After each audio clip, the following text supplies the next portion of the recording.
Welcome back, everybody. We are now in the home stretch of day 2 of the Hearthstone Battlegrounds EMEA Cup. It's Gio once again, joined by Educated Collins, where if you guys have been watching earlier today, you will know that the red team has definitely pulled far ahead, but the other three still are within shooting range. Yeah, those last two games were absolutely insane. I cannot believe what happened. I was so scared for Sined when he had the Khadgar play. I was thinking, oh, he wouldn't have enough time. And then we had the first game where Habu Gabu had the two Jins and would use that to transition to a completely nutty composition with the guards. It was just like, I can't believe this is happening. Some of the craziest games I've ever seen. So true. And it is going to be crucial, these last two lobbies, to see who can catch up to Habu Gabu and RDU because they are locked in for Sunday. I do believe that math checks out. But in second place is the black team with orange and blue lagging not too far behind. And so Sir Salty here with the premium pick of Rafam puts himself in a good position to maybe close that gap. Yeah, he's got a pretty good pick. We can take a look at the heroes. We do have a Mukla, so that's going to be interesting. See if he could do something with that. But the rest of the heroes seem to be pretty good heroes. So the Mukla is the real outlier, and to see what he can pull off. But it's being piloted by RDU, so maybe he can do something. Definitely the outlier, as you mentioned, and with Mukla, you do have a hero power that is slightly buffed as of the last patch. You now have a 20% chance to give yourself a big banana, which is +2/+2. Do you think that changes the way you play Mukla in any way, or do you just follow a similar curve? I don't think it really changes Mukla in any way. It just makes Mukla a little bit stronger, a little bit more consistent, but 20% stronger isn't that big of a buff, so I don't really think it's going to do much.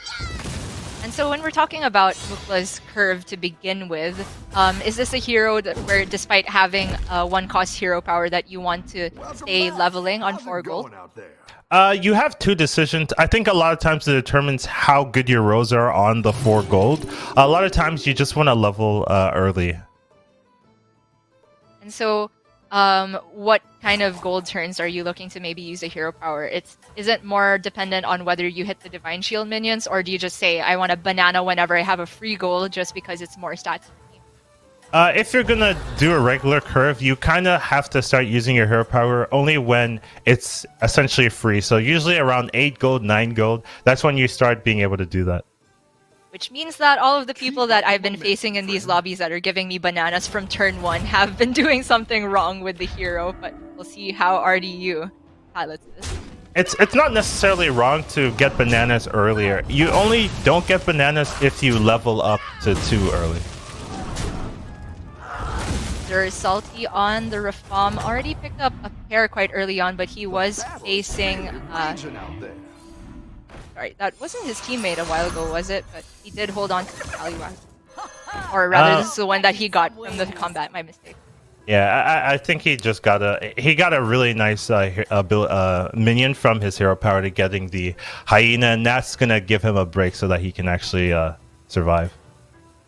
Faced off against Sined, who is on Maiev, and we did see a while ago that they followed a pretty standard curve with Maiev.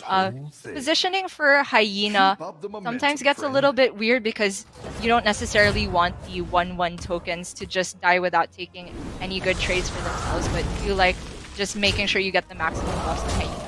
Yeah, I do think Hyena's the carry in this composition, so even if the 1/1s don't do anything, the fact that they're giving buffs to the Hyena is pretty nice. The only thing I would change is maybe swap the Hyena and the 2/1. And it's a big deal that he takes a win over Maiev because these two heroes follow a similar curve in the early game and do hit those power levels a bit earlier than everyone else. But you do see that Sined has a triple already locked up. Yeah, this is really good turn for him. You can see that he's actually greeting with the triple. He didn't hero power, just froze it because he doesn't want a 4 or a 5, right? If you hero power it now, you're locked into getting either a 4 or 5, even if you level up every turn. He's actually gonna wait. And we also see Sir Salty in a very similar situation, and it definitely seems like the name of the game this meta is trying to hit those big power spikes on turn 5, on tier 5 that is. So a lot of people will be saving these, and the big deal is that because there's 2 alley cats, it's double triples.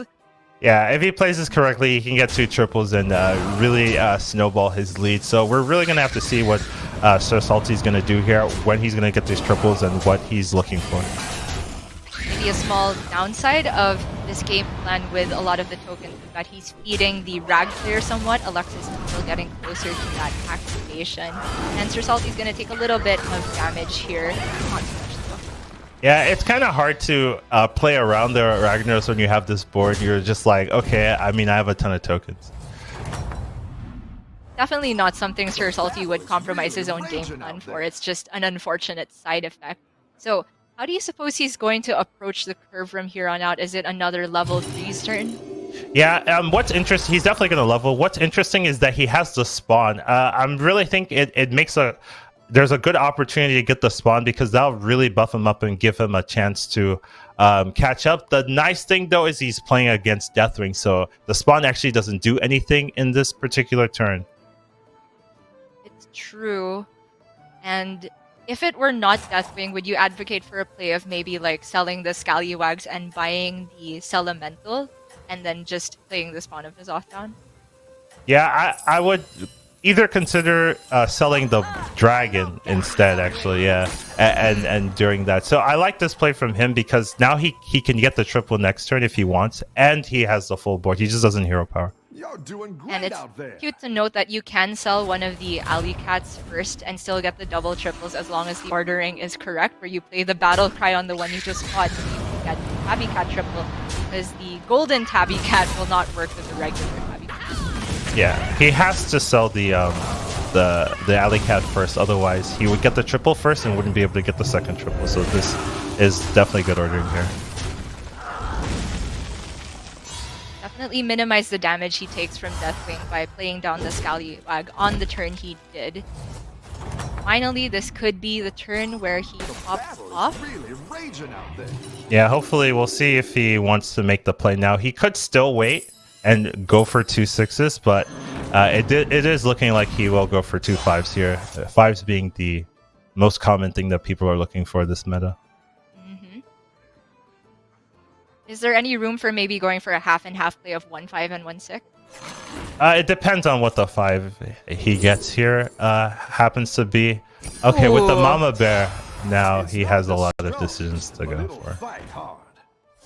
Absolutely picking that up. He now has the opportunity to just take an Another unsuspecting win from his next opponent, who is RDU, but the double Mama Bears now means that any beast is a threat as soon as he picks it up. This is actually poetic, because in the previous lobbies you'll see RDU or Habu Gabi being absolutely so strong, and Sir Salty just like looks at their board and be like, how the hell did this happen? Now RDU is gonna have a taste of his own medicine. And I think maybe you it's can not win this enough thing. for RDU and Habu Gabu to fall off, because they did do that for about 4 lobbies in a row. But this is indeed poetic, and it's a much needed break for Sir Salty, because he and Izium were definitely falling behind as of the last lobby. Yeah, it's looking really good for Salty now. He just needs to pick up some demons, and he could blow out some of the lobbies, because what you can do with the beast comp, or if you get a really good start like this, you can just pick up all of the super high costing beasts, and they'll be so tanky, so strong that they can't do anything about it.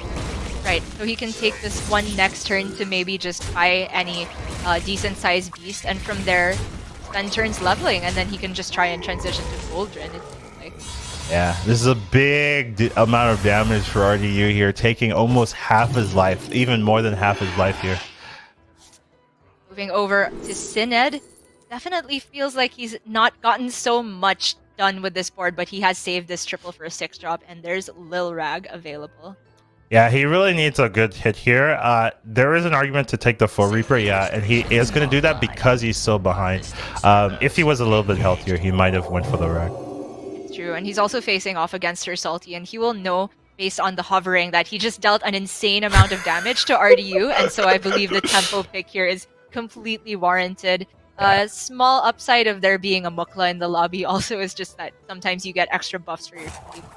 Yeah. He does have a free roll. If he doesn't like any of these rolls here, he could roll. And he is going to do that and hits a really, really good roll here. Brand and the Noyo module as well. That's right, and because he wants to pick them up immediately next turn, the minion that he ends up hero powering is the Elemental for a bit more money later on.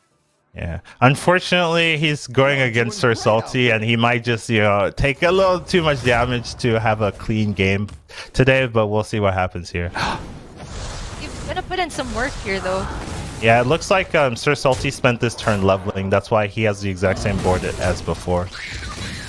Definitely, he can afford to do that with the size of the piece he already has and the fact that he stayed at such a good health total. And that means that Sir Salty can now just be looking for even more powerful pieces. He's on tier 5, I believe, so down to 7/7 is free for him to get. Yeah, now he can pick up extra Mama Bears. He can pick up the 7/7. He can still find Hydras and high mains as well. Hydra definitely feels like the big one here because you can already see from Syned's board just the work that this Steve put in. Yeah, this turn is going to be really big for him. He has so many value trades, so many minions that he could hit up. He even could go for a little bit Mama Bear scaling if he wants to. I don't think he will do that. He's looking for the triple of the 1/3, but unfortunately couldn't hit it. Well, he could possibly generate with the Stasis Elementals now in hand. Oh! Oh, or just triple the Stasis itself? Yeah. I like this play from him. There's just not enough board space to get all of the generations from this, but that's first world problems. Alright, we'll see what 6-drop he's going to be picking up here. Big decider in what game plan he has. He goes for the stats. It looks like he's making a Menagerie comp on accident. That's right. He didn't quite pick up any of those direction-defining minions like Nomi, etc., or even Mama Bear, but you can still make it work for a top 4 finish with this type of Menagerie comp. It does feel a little bit too late to get Light Fang, but the fact that he has Brand means that he's looking for Jugs, I believe. Yeah, he's probably looking for that. I was thinking he was considering keeping the 4/1 to replace the 8/8 as the elemental, but decided he didn't want that. He's probably looking for something else. You're doing great out there. Gets a banana. That's going on the foe Reaper next turn. Yeah, very likely. He's got a pretty good setup to defeat this opponent, and hopefully that could be enough to keep him in the game. It certainly feels like this lobby is a lot fairer than the lobbies that we've seen a while ago. Nobody seems to have hit the extreme power spike outside of Sir Salty on the beast, but that's still dependent on whether he can find his power spike rather is going to give him a good couple late game turns, but it's not necessarily end game until he finds moves. Yeah, I think the reason these boards look fair is because we're not looking at Rag, we're not looking at Izum, we're kind of looking at the people who have, under 20 health, so it looks pretty nice, but if you take a look, people are already dying. That's true. It's a huge deal there that typical Hanzo falls off in 8th place because the blue team was already the ones that were lagging behind last time we checked in with the standings. So his teammate should be able, or rather needs to be able to pick up the slack here. Syned already, though, down to 6 health. Yeah, you can see a lot of Goldrin Beast compositions are coming out of the woodworks right now. Everyone seems to be favoring this in this patch instead of the dragons of the last tournament. Which means, I guess it's slightly annoying for Sir Salty, also looking for these types of beasts. We do see from Izium the fact that he has picked up Gas Coiler and these high mains means that it's going to be a little bit tough for him to transition to a Macaw build if he does want to go for that, because there will be Death Rattles interfering. Okay. But for now, that's the least of his problems because he has so much health to work with. Yeah, in the shop. I'm surprised he ended up playing the second high main, and I thought he would just keep the pair of the 10-2s and just have the high main in the hand. Decided to sell it and ends up finding the Baron, so he does have direction from here. I think maybe this decision was influenced by the fact that he's facing a Deathwing, so additional tokens might be what he wants to see. The Baron is the big deal here, though, and he's definitely not dying from 40. Yeah, I don't think he needs to play so defensive being at 40 and having a good board for Deathwing, but I decided he does want to just play safe, which is fair. I mean, at these tournaments, you can overestimate your opponent or underestimate him and take too much damage. Very good point. We have seen many a person dying from upwards of 20 health just because of some of the elemental builds that Bob had been dropping for the other players prior to this. Oh, my Yexna coming off of drop here is pretty big. But I do think Gas Coiler will be the big thing here. Yeah, it really determines on what the gas coiler pulls. If the gas coiler could pull death rattles that pull other death rattles, then he's easily going to be ahead. Rat Pack being the nuts, so he's safe. You say death rattles that pull death rattles. That is the most poetic way to kill off a Deathwing. But still, Oliesh is going to be relatively healthy. Probably has one more loss in him given the power level of this lobby. We're taking a look at Ragnaros. The last time we looked at him, he seemed to be making a Divine Shield build, kind of relying on Bronze Warden and the 1/7. But we'll see if he changed his game plan. No, he's still doing that, but he does have a triple. That is big here. That allows him to maybe fish for something that gives him direction, on top of the fact that there's just a genie in his shop as well, and a Lil Rag option. That's good synergy with these Divine Shields. Yeah, I think the Little Rag makes the most sense here just because you can continue playing using your Divine Shields without losing too much value buying Elementals. And because the Lil Rag is the support minion of choice here, there's no more room for that golden spawn of Doth. It always feels a bit difficult to figure out the ordering with Lil Rag because sometimes you want to buff minions that don't necessarily even stay till the end of your comp, like the Gas Coiler. I feel like that's lowest priority among all of the buff targets. Yeah, a little bit unlucky there that he hit the Gas Coiler. I'm surprised that he's not greeting, and I would maybe holding on to the 2 buff for the 2/2 instead. There was definitely a play where he didn't have to play the 2/3 and could have just had the extra gold in his hand, but decided he wanted all the power. That's right. It wasn't that big of a difference with the stats, so I also would have preferred to see that and just drop the Genie. But he does maybe just want to make sure that he can snipe off Syned as soon as possible, which would put the black team in very tough contention to make it to a top spot. Yeah. Another interesting thing is that he's stacking all of the Divine Shields, all the buffs on 2 minions, right? Some players like to stack, spread the Divine Shield buffs evenly so that they all are threatening, but it looks like he's for sure going to keep those 2 minions at the edge and isn't really 100% sure if he's going to keep the rest of those. That's right. The Bolvar being a pair makes it tempting to try and spread them around, but if you don't hit the triple, it can feel really bad when you run out of forces and end up having to sell one. But the Divine Shield's coming in super clutch here. The reset meaning that Alexis Diesel is able to knock out Oliesh. Yeah, Gas Coiler was doing so much work Syned. there. Yeah, Gas Coiler doing so much work pulling out the Nadina so that he gets the Divine Shield. He also gets a free Malgadon from the Genie, so everything working out for him so far. Oh man, the Baron is so tempting, but do you think he has room at this point? No, he doesn't. The reason you would take the Baron here is to hopefully eventually get Selfless triple so that they have that synergy, but he doesn't need it at this point. So just looking for more elementals to make use of this Lil Rag, and there's a Tavern Tempest, 2 for 1 straight away. You can see his greed. He's considering, he's like, oh, this Ginny's the weakest thing, but I want to keep it. So he might actually get rid of the dragon. I could see him getting actually during that to play the other elementals, but he has a lot of decisions here, whether he wants to keep the Genie or throw away one of the other things. I think getting rid of the Gas Coiler against Deathwing is a little bit reckless, but other than that, a lot of decisions. Is it ever toss the small Bolvar? It hurts to give up a pair and also the fact that it has Divine Shield, but it feels like it's a lot of buffs away from being actually impactful.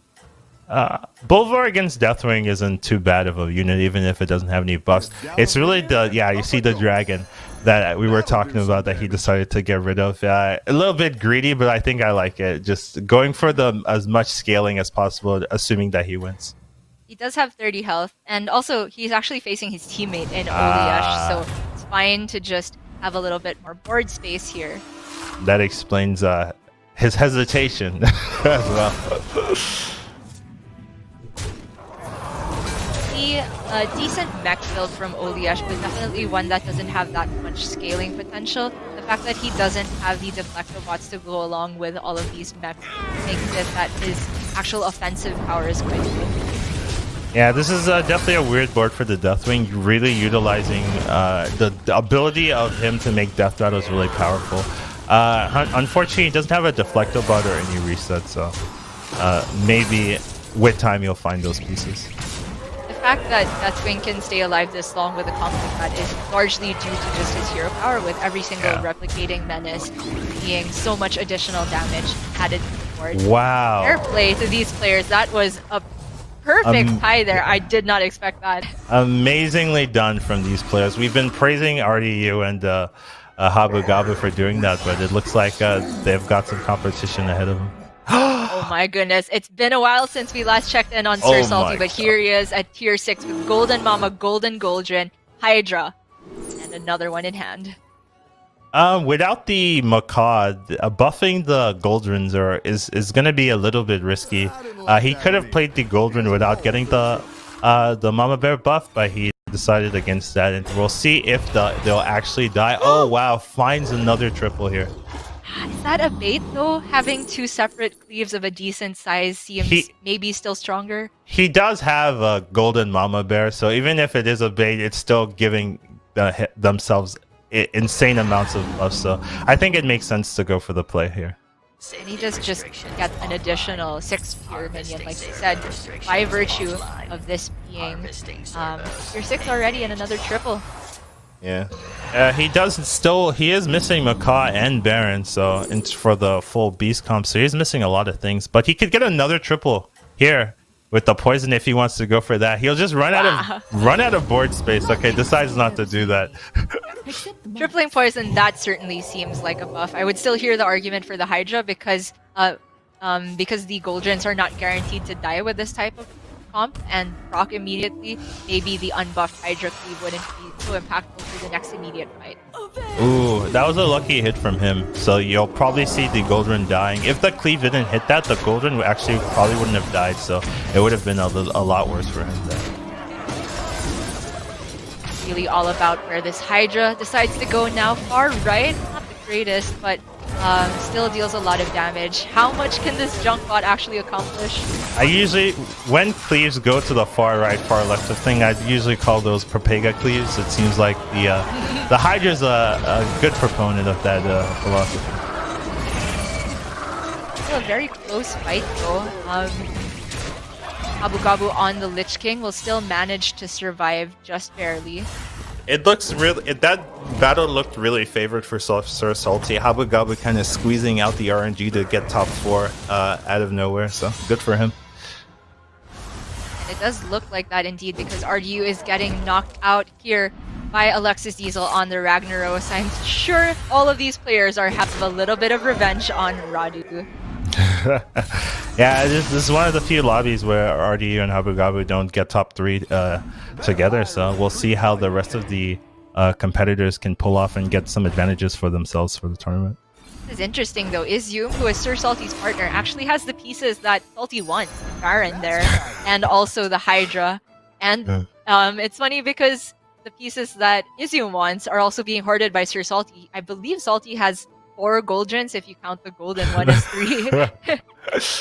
Yeah, it looks like one of them, they need to just kill each other and take the pieces off their bodies. You know, that might be a plan for themselves.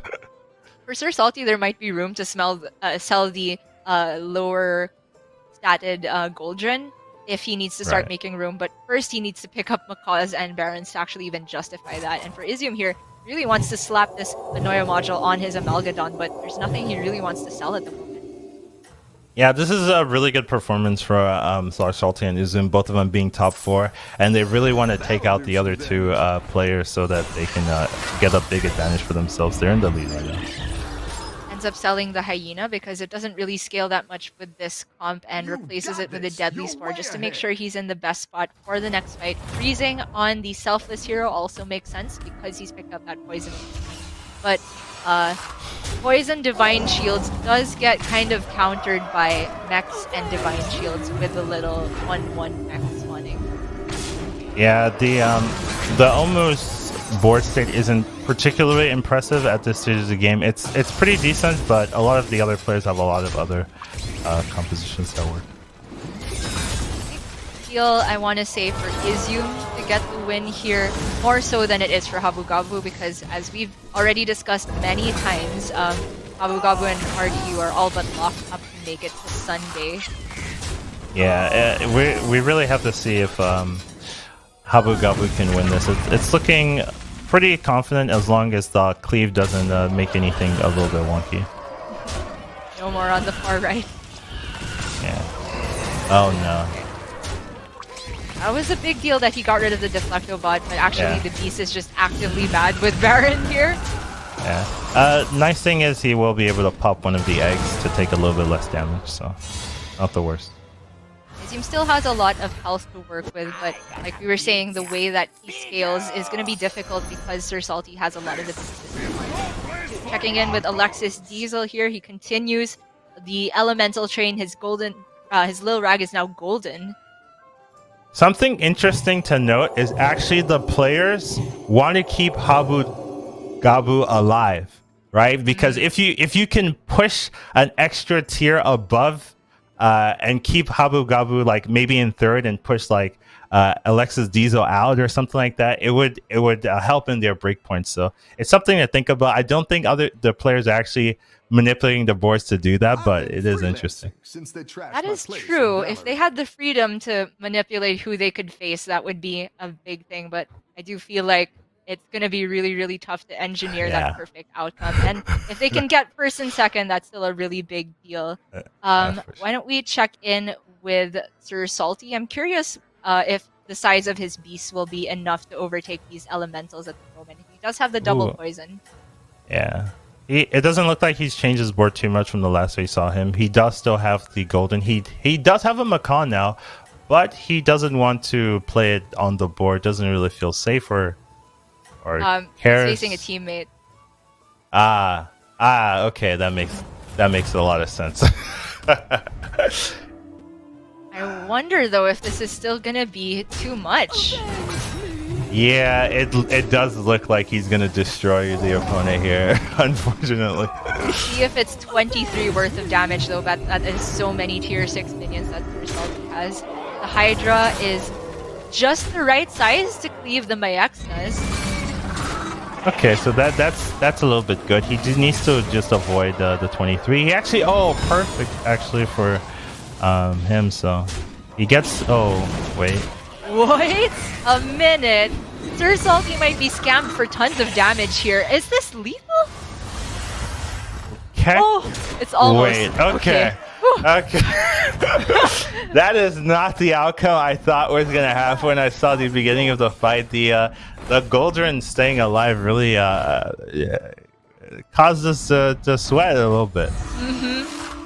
I was definitely sweating there. Sir Salty looking for the Baron or a golden on the Selfless Hero. Still doesn't find it. He rolls for Baron with the Murazon, but doesn't get it. I guess it's just end with Macaws. He still has a little more roll in him with the amount of cards in hand. There's a world where he can get 2 golden Goldrins. That would be interesting. Okay. Here's a goal. Just I don't think he's gonna build your own go for Baron. Yeah, I don't think he's gonna go for that because the chance he hits it is a little low, but it's something to consider. Oh, he is going for it. Ooh, another Macaw though. That was a bit rough with the Amalgadon hitting neither Poison nor Divine Shield. I think the reason why he's going for the second Golden is because he taunted the first one. So if he does have a Macaw comp finalized, it won't be able to. If he gets unlucky, it won't trigger. Right. The fact that he has taunt on the Amalgam now does make things a little bit different. He could still keep these Goldrins in his back pocket, but it's nice to have that insurance of a different taunt, maybe soaking a hit before the Goldrin does. Yeah, this is a little bit awkward because this comp could completely fall out of if the Goldrin gets sniped first, or even worse if the opponent has a cleave and the cleave doesn't work. So we'll see what happens here. Ooh, lots of bubbles. Oh, okay. That was a little bit scary. There was a 50-50 there, and if that didn't trigger, that would have been very, very bad for Salty here. They've been just straight up -8 across the board. That's a very good cleave there. The Hydra managing to get the value trade, but it's all about how many resets does the Mecha-bot do. Yeah, it's nice to see someone using Junkbot. I think that has some Salty's units. reaction. Oh no. It looks fine to me. Okay. Yeah. I was worried too. He's freaking out for no reason. It looks like the Hydra Cleave was able to pull it off for himself. On the other side, it looks like Alexis Diesel has taken out the Zoom. Wow. He was at 23 life, so really took a lot of damage there. Yeah, I mean, elemental boards can just do that. I do believe that between Sir Salty and Izium, they kind of had to discuss between them who is going to carry on the torch, because the fact that they're playing the same comp kind of actively hurts each other's game plans of going farther because of the minions not being in the pool. Alright, so this last battle probably will be based on who attacks first or things, if the gold ring gets sniped or if he was able to get the gold ring ability to trigger before the appear. A very big deal. What do you think about this Defender of Argus? You were talking about how the Goldrin having taunt means it's a bit fragile depending on whether you attack first with the Macaw. Is there any room to maybe give yourself other taunt I like targets? how your strategy is shaking. You could either go for taunt targets or you could just play the second Goldrin, just so that if the first one gets popped, then you trigger the second one. So there are other ways to do it. It looks like he's going for multiple taunt targets, so he wants the safety net, because the issue with playing the second Goldrin is you're losing out on the Goldrin version, right? So he is just probably gonna taunt the poison. So many pros and cons to all of these builds, but because he does have very good information on Alexis Diesel's last known board state, because he just faced his teammate Izium, he can know that it's safe to put the taunts on the divine shields taunts on the poisons, given that there aren't too many divine shields on the other side. Yeah, I mean there definitely was a lot of divine shields on the Ragnaros board, and if you see the Ragnaros board, it is pretty powerful. What do you think about placing the Hydra a little bit later, given that there were, a handful of divine shields? I think if he knows exactly that this is going to be this board, it makes a lot of sense, because now you're getting a clean cleave, but I think traditionally it can be a little risky to do the play there. Super smart, given that if you know it's two big walls on the right hand side, big win there for Sir Salty, not quite lethal yet, but again, if you know that it's two big walls on the right hand side, you're not guaranteed to get the full 3 attack value from the cleave unless you've gotten rid of all of those taunts. So I like that he put the poisons a little bit farther up front. Yeah, this is definitely a play with the information that he's getting from the opponent, from his teammate, right? Knowing that he has 2 big Nars, he puts the poisons to take it out, then he can get a nice cleave. So utilizing the information. Macaw too late, and that's a triple he didn't want to see. Actively bad to lose a poison by tripling my Exna at this point. Yeah. It's really rough. Yeah, I don't think he can do anything here. The triple would be pretty bad. Okay. I'm curious what Alexis Diesel can maybe do, because he did lose that last fight. Is there something about his positioning that he can change, knowing that there's 2 poisons on the other side? It looks like he added some Amalgadons. He does have a poison in his hand that he might sell the Ragnaros for as well. Down a minion and up a goal. Seems like it. It's so risky to move around the position of the taunts, because from his perspective, Sir Salty could also move his Hydra a bit up. Ooh, I like this play if he put the Baron in, but I guess this is fine too. So if you were gonna put the Baron in, what was getting sold there? No, just like not play the second Selfless. Gotcha. But it's basically the same. See how this pans out. It definitely feels like the Hydra has to carry here. Poison minion is gonna make that so tough to do. Oh! Oh! Oh, wait. It had to hit the other selfless hero there, right? And then I'm not even sure if it was possible to tie from that standpoint, but extremely close last fight there. Alexis Diesel does take the first place in Lobby 7, but the real story here is Sir Salty and Izium finishing second and third, and that puts themselves, the orange team, in a good spot to maybe recoup for their losses from the last lobby. Yeah, they still had a good performance, even though they didn't win. They still had second and third, and consistency is really the name of the game, right? So even if you don't win the lobby, if you can both together as a team get second and third, you're still going to be getting more points than the first place finisher. That's a great total for them. Black team did fall quite behind in that lobby, but I meant blue team.